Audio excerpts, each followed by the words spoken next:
way they are coordinating through the internet, the way they are attacking the government, not only on the streets, but also the cyber. You know, they have gone into governments, they have gotten every MP, including the president's number, circulated them, they have gone into police records. They have gone to that length to try and have their voice heard. Now, that is really the economic. The political angle to this is that we honestly cannot sit. I can't predict where this is going, but because the front is usually not political, it's an economic thing. They're fighting the finance bill, you know. But the thin line between fighting the finance bill and the government is always it's one popular person saying no, now we're not taking it, let's go for the government. And that's where, you know, that's why I can't predict exactly what's going to happen in the political space. Right, we've got about a minute to go before the break. I'll just, in this 1 minute, well, since there's a small panel, I'll just insert my personal views. I don't know if you might have seen what I posted on Twitter this morning, but my view was behind this, of course, is that fact that Kenya is, in East Africa, the country with the highest debt to GDP ratio. It's 66.7%. The lowest is Tanzania at 37.3. Next up to Tanzania is Uganda. Surprise, 45.5%. Yeah. Ethiopia 46%. Then Rwanda at 61.7%. I'm not very sure the Rwandans will be happy to hear me say this, but what I was trying to say was, anyway, we're in this era, as like you just mentioned, there about the Eurobond. There's both the Eurobond, but also this debt they've got. This general period over the last 10, 15 years of growth, roads everywhere, bridges, new airports all over Africa. The thinking, which was in good faith, was that create the infrastructure the economy is going to follow, has now created problems. Kenya defaulted, I think, 2 years ago or 3. On the repayment to the Chinese of that standard gauge railway. Yeah. The Chinese hit them with a $2 million fine for delaying to pay the installments. Just to delay got them that amount of money. So now it's not even that President Ruto can do anything about this. Kenya must look for revenue wherever it can find it. You begin to see some of that in Uganda. All sorts of taxation, not because the government wants to squeeze us, but you're now dealing with people. Most of these loans these days are from the commercial markets rather than the concessionary loans of the World Bank and the IMF, and people want their money back. But let's just go for the break. We'll continue this discussion. KFM. The hottest debate on all relevant topics, live on KFM's Hot Seat tonight. KFM's Hot Seat covers all the relevant topics every weekday, 7 to 8 p.m. 933 KFM's Hot Seat. Hot Seat. Hear the real story behind the story. Coming right at you. Only on 933 KFM. Yes, welcome back from the break. This is Timothy Kaligira with the panel here this Friday to wrap up the week's news. If you're just joining us, Frank Njimba here, Derek Wandera, and is it Isaac or Ivan? Isaac. Just need to be sure, yes, I thought. Isaac. It's Isaac here, joining us. He was here with us, I think, the first time, last Friday. Or second time or something, third time, yes. Anyway, so this, as I said, this topic here of Kenya gets very emotional. I do a lot of this Google tracking data, and for all this obsession we have with Rwanda, the data in Uganda consistently shows the country of number one interest to Uganda is actually Kenya, not the Rwanda we always think about politically. And as I said, because when you see people demonstrating there, every NOP, every FDC, every UID person was looking at, could we have done it better, could we have survived, would it, as everyone in Uganda was putting themselves in the feet of the Kenyans. So it's a very important place. And I think you did mention, Frank, this idea of Kenya. Forget just that Kenya is our largest trade partner. I don't know if you're old enough to remember that the post-election violence of 2008, Kenya's port at Mombasa only has to stop working for about 2 weeks or even a week. And fuel price in Uganda go from 3,000, some 5,000 to the 15,000 or so. Up country it was 14 and whatnot. So Kenya is that vital to Uganda. But back to this question, the economics of it. The tension that Kenya is facing is also one Uganda needs to be wary of, because it's virtually the same thing. The population is almost the same thing. The largest ethnic group in Kenya, the Kikuyu, is 17% of the population, roughly the same percent of the population as the largest ethnic group in Uganda here in the central region. There's so many parallels you can draw, the high youth unemployment rate, and now we're discussing during the break, I guess you can pick it up from there. Somebody here sitting opposite me was claiming that these large-scale projects we're building will have an economic effect, but the trouble is we are not yet seeing that. In other words, just very briefly before people come in, go to all these up-country towns. Yes, the new roads, and yes, it feels nice, but if you really think about it from an economic point of view, and I know this general feel-good sense of cars are now driving comfortably, all these towns, the vehicle traffic there doesn't warrant those roads at that expense. Good, Maram, as I say, go through any of them, the Massacres, Toros, Gingers, whichever, still the same old sleepy towns. Traffic has barely increased. It's just a few of the MPs, a few corporate people going Christmas there. But when you come with a high price like that, you must be prepared for the conditions Kenyans facing right now. So, I guess since you're talking during the break, Isaac, finish up your thought. You claim that this. Let's now bring it home to Uganda. Yeah. Are we not taking on all these expensive projects? The new bridge in Jinja, there's this airport in Kabalega, now there's one they're proposing for Kidepo. Yeah. But remember, all that is money you must pay back. How much do you generate to pay back that goal? Okay, so for why I was saying that, look, the debt is not the problem. I'll give you the figure. The average debt to GDP in Europe today is about 89% per GDP. It's 80% of GDP. The IMF says in its website in the September report last year, I think it says the average debt to GDP ratio in the developed world is it 40%? No chance. The global average. Well, that's okay, the IMF. Well, but anyway, but I see what you mean. Many of those countries. Yes. America is about 120%. Japan is 200 and something. But they are not collapsing, right? So what is it? Now, when it comes to Africa, and again, I've had this discussion before, that's where neocolonialism is a real thing. That IMF and World Bank come up with all these policies. They're the ones who brought this whole privatization, privatize, and it has taken President Museveni 30 good years to understand that Ezra's rumor was right? It has taken him this long. That's the former, of course. Former Minister of Finance. But what I was saying is that, look, and I was using that project, that if you got debt and you used it to do projects in time, efficiently and effectively, debt has the ability to spiral growth. Now, the thing is, we were in this position where we were, just about the border, 50%, 51%, and we just did one thing. They reevaluated and they rebased the economy. And we went back down, boom. It's just like a figure there you can play with at any one time and slice it. But the rebasing was based on the growth, right, that happened. So we were growing, when this oil business started and everything, we were growing at an average of 7 to 9% between 2003 and 2009. Now, what happened to that growth? What was driving it? Nothing. It was just oil.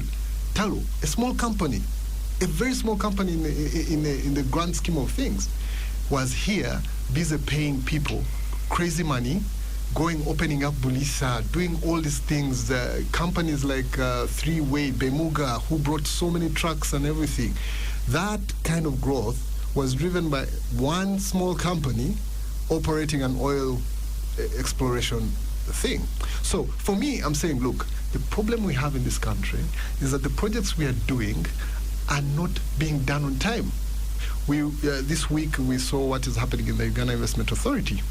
You have a project of doing roads, really, something as basic as doing roads in Namave and taking their electricity in opening up malls, and it has taken over 10 years. 2015, they borrowed this money, over $500 million, to do that project. Now, the intended effect is that you've borrowed this money, they've given you a grace period, maybe 1-2 years, whatever it is, right?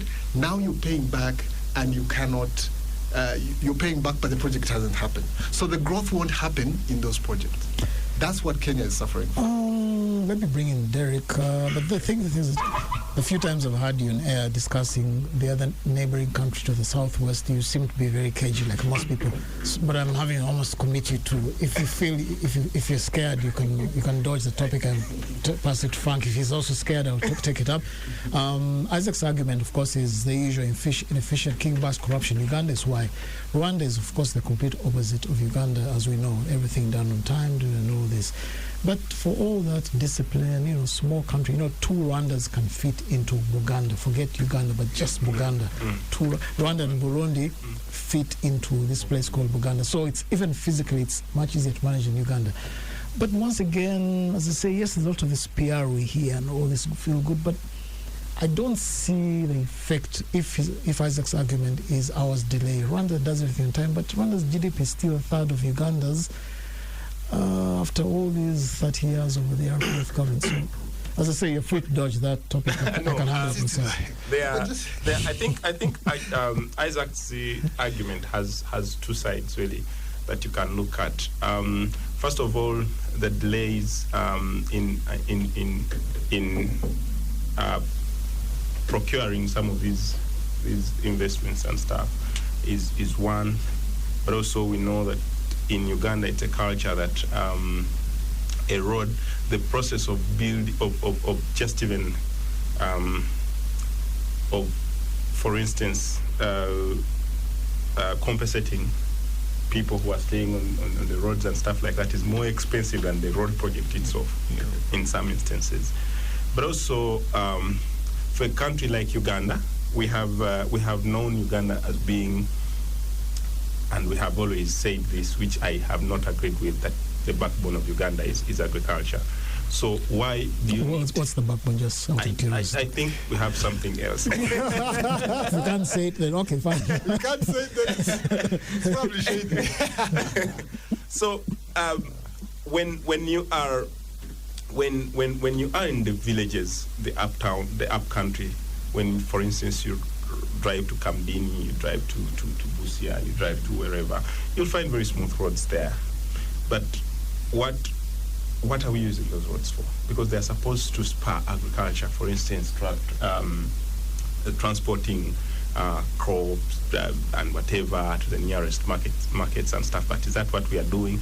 The best I've seen is we are using them to dry cassava in Karamoja.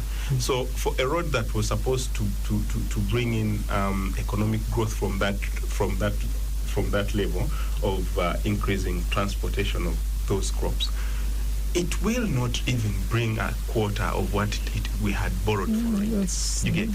And that's the problem that we are suffering from in Uganda and even in Kenya. And that's what Kenya is facing. And Kenya, just before Frank comes in and before we go to the break, now it's, Kenya, of course, has also done a lot of those roads and everything. So now Kenya is a contradictory state.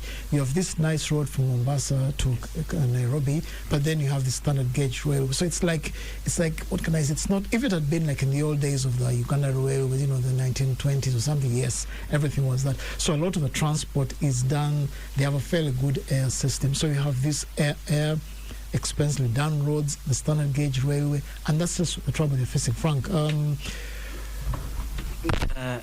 Rwanda does everything Uganda's blamed for. Rwanda does on time, does it efficiently. But like I said, tell me, in the supermarkets you visit in Uganda or all over, when do you last see, can you name 1 or 2 made in Rwanda products in Ugandan supermarkets, the numbers and stuff? Just, as I said, you're free to dodge that. I think But I'm saying the argument of Uganda's inefficiency, everything, Rwanda is a poster child for things that work well. And I'm saying, this argument that Isaac and others bring up of this build the infrastructure, development will come. Rwanda is the best example of that. And I'm saying it's, even, let's go to Western Uganda, not too far from the Rwanda border, where transport costs will even cheaper. Tell me, just name one off your head, how many made in Rwandan products you've seen? You can barely mention any. I can help you. I'll try to. Let me first admit. I think I'll try to bring it home. It depends where you stand. In terms of infrastructure development, it depends, because if an infrastructure is set up, it depends what you want first. Do you want a business to start up first, then infrastructure that supports that business come up secondly, or you would want an infrastructure to be set up so that it facilitates doing of business? For example, you are talking about Karuma. If government borrows to construct Karuma Dam so as to increase the number of megawatts that we produce here in Uganda, and this is going to aid, I come from Nakaseke district, I use that as an example, and it is also a cattle corridor. So if the increment of the megawatts of power that we produce here in Uganda increase, that simply means I can set up a factory in Nakaseke somewhere to process milk products. So it depends. If for example, if a road is constructed, and I would also want to say this, that I think, I don't know for how many years that road has not been constructed. The road that goes through Nakaseke up to, I think, Masinde, it has never been constructed. So if a road is set up and this road is going to put up opportunities, it is going to enable people to start businesses there, to be able to transport things from these rural areas to here in Kampala, or even across the country, or even move them out of the country and import them to other countries. So it depends how you really would want to see it. Is it infrastructure first, or essentially we discussed the question of supply side, demand driven, supply driven. I guess we can go, James, to the break now, and that's we shall discuss the next quarter. And then we'll have a proper understanding of how Kenyans got to this level of demonstrations and also what faces Uganda. This is KFM on Friday. Welcome back after the break.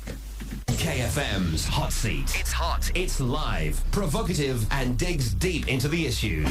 It's KFM's Hot Seat. KFM's Hot Seat covers all the relevant topics every weekday, 7 to 8 p.m. Yes, so welcome back to the third segment, still discussing this very important topic, the economics of the region, why we're seeing what happened in Kenya and why it could also happen in Uganda. And I was grumbling and ranting away during the break, saying that my view, which you people can pick up on, I don't know if this would be Derek next, this argument of there's a time the government has over-focused on what you call investment to the detriment of dealing with the demand side. So you have this problem, 300 radio stations in the country, how many blogs, how many hotels, everything's now oversupplied. So there's a time the early NRM Obote too, when there used to be these slogans, coffee marketing, but grow more coffee, grow more tea, grow more ABC. Now we have the opposite problem, more supply than there is demand, and that's what Kenya is facing. But Derek, so, and also the number of universities pick up on this. Kenya with its Uganda has 34 universities now. Kenya, that whole question of too many graduates chasing too few jobs, too much of everything supplied but not enough demand. Absolutely. You actually read my mind, just like I told you earlier, that Isaac's analysis of this whole thing could be true, but it has two sides. That yes, we are fighting a lot, and for instance, the borrowing to create the fifth dam, Simba, to increase the megawatts, and yet the ones that we are using now, we don't need them actually, in the first place. Sorry to cut you short. That reminds me of what I wanted to say during the break. There's a time on this show here, one of the panelists, Napito Komolite, of course, of Uganda Brewers, he said that, I don't know if he said during the break or said on air, but his argument was that, you see, even if you build 10 more power dams, already as we are now, even if the breweries increase beer capacity by how many times and how many crates and trucks and all this, the problem they begin to face, the reality is the very low purchasing power of the Ugandan consumer. And that now, as I said, it's easy. China's also beginning to face the same problem. I think right now as we speak, there are 65 million apartments in China that have no occupants.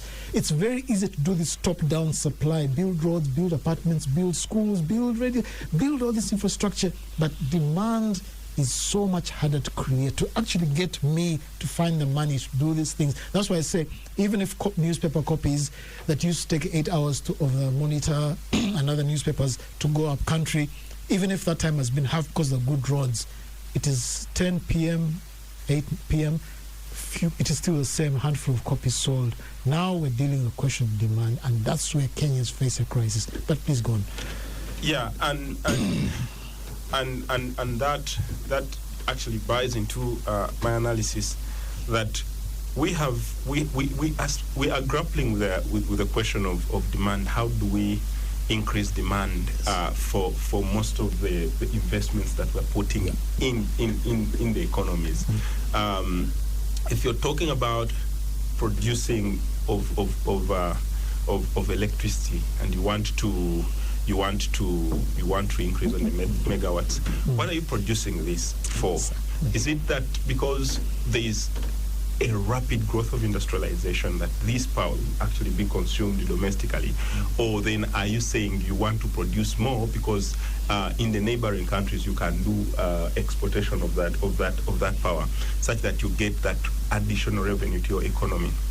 And again, I think it's not something that the leaders are thinking about, the economists are thinking about.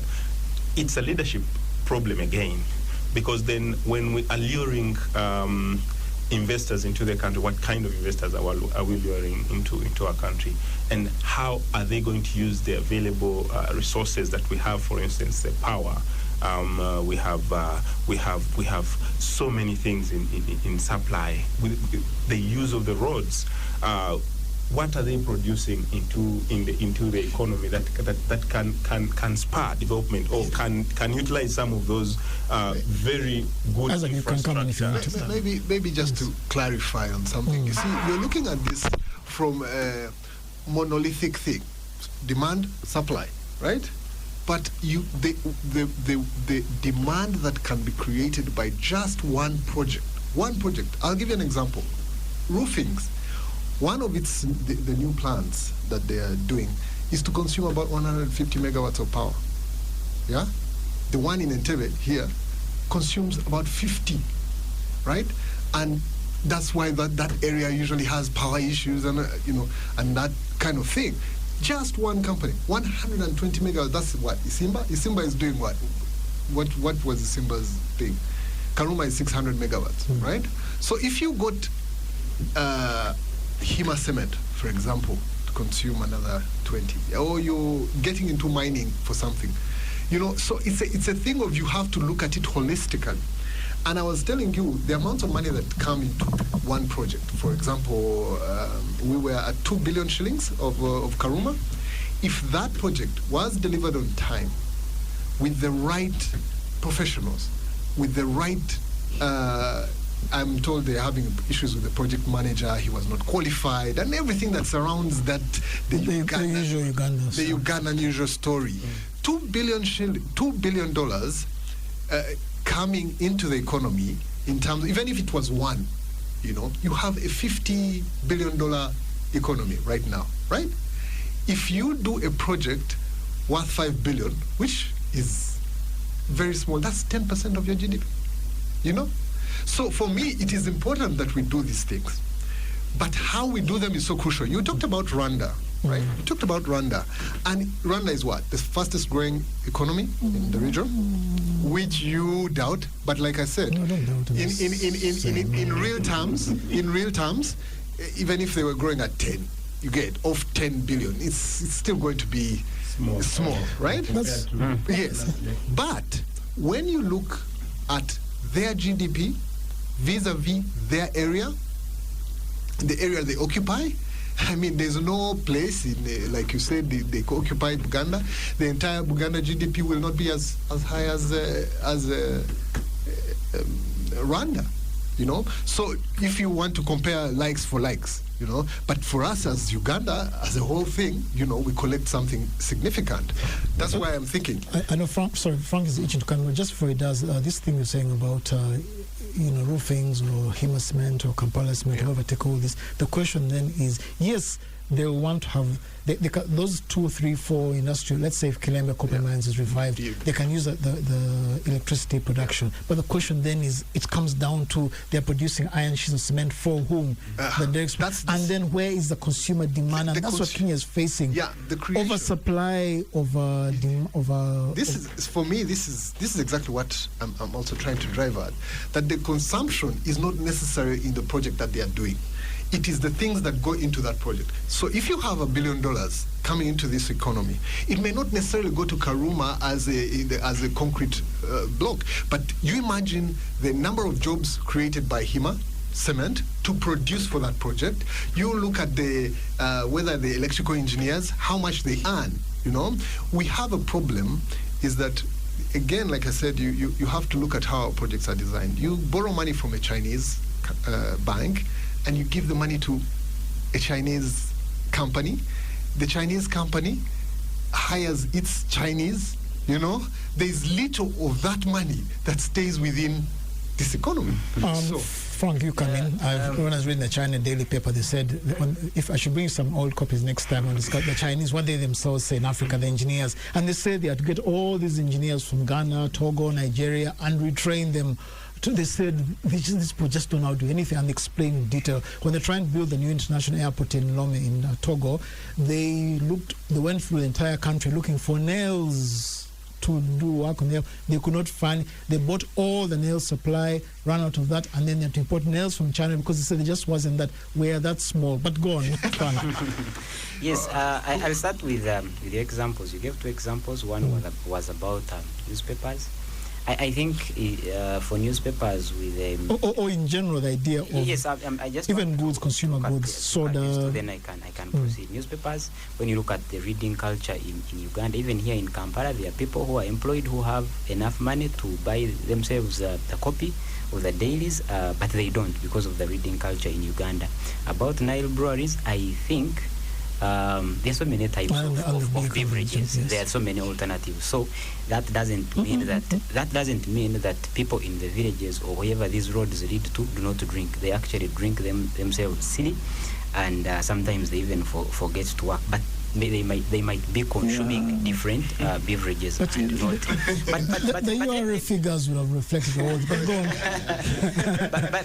but there is something that this government has done to try and increase what you would call aggregate demand, something that you've been talking about. However, I really don't know if it has been efficient, because yes, you can look at the so many projects that the government has put in place. You can name them parish development model and all these what is it called? There are so many projects, NADs and others.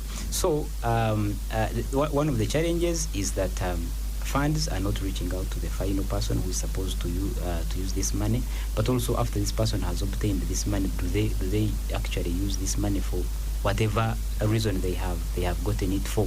So I think the challenge could be corruption, that this money does not reach the other side. But also the problem could be that these people borrow this money and they end up not using it the way they are supposed to use. However, this is what I would suggest. There are so many projects, but I don't think they are efficiently utilized to make sure that they increase people's incomes to be able to increase demand for other products and services that are as a result of the government projects that it has put in place. So I would really think it would be better if government put up these funds maybe in UDB or somewhere at a very low interest rate, where people who really have planned for, because if you go to a bank or any other financial institution to borrow money, you have a clear plan of what exactly you are going to invest in to be able to produce, so that you borrow on purpose. You understand? So I think that could be okay.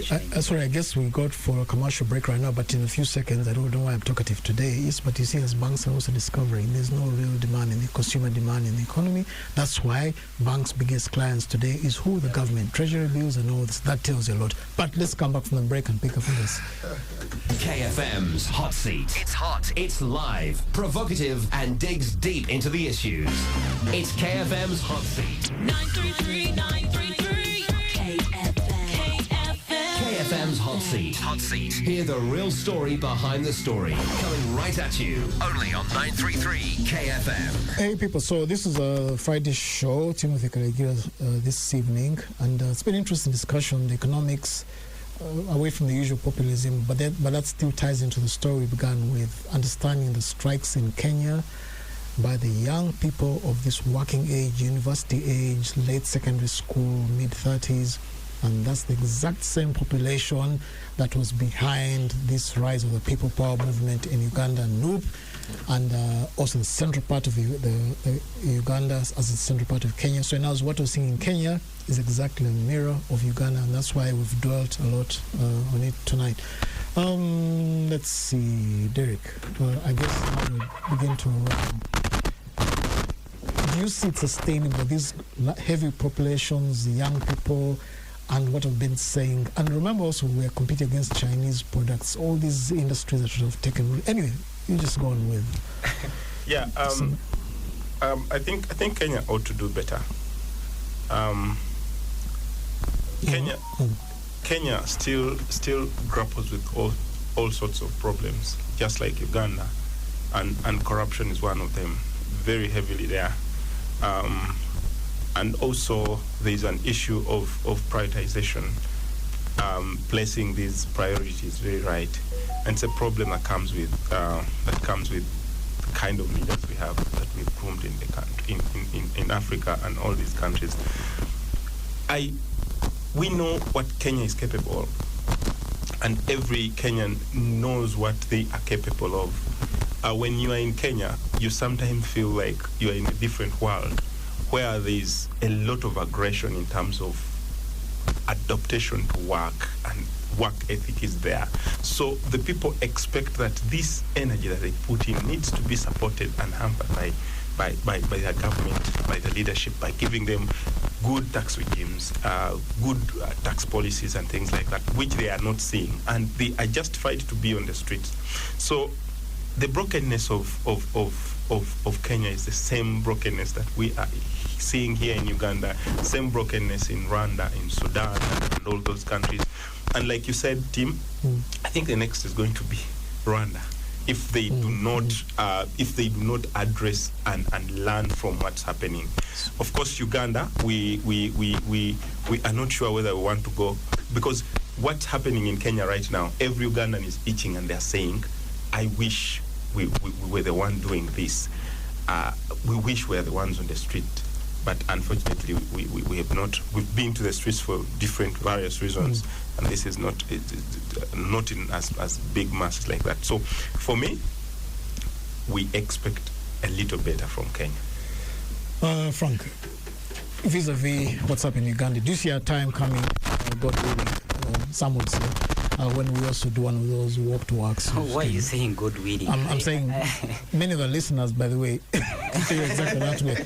Consistently, if you want to sell newspapers in Uganda, put those new things on page one. If you have one of these, 200 followers on social media, and you want to get to somehow trend or get like likes, just say anything about NUP, especially positive.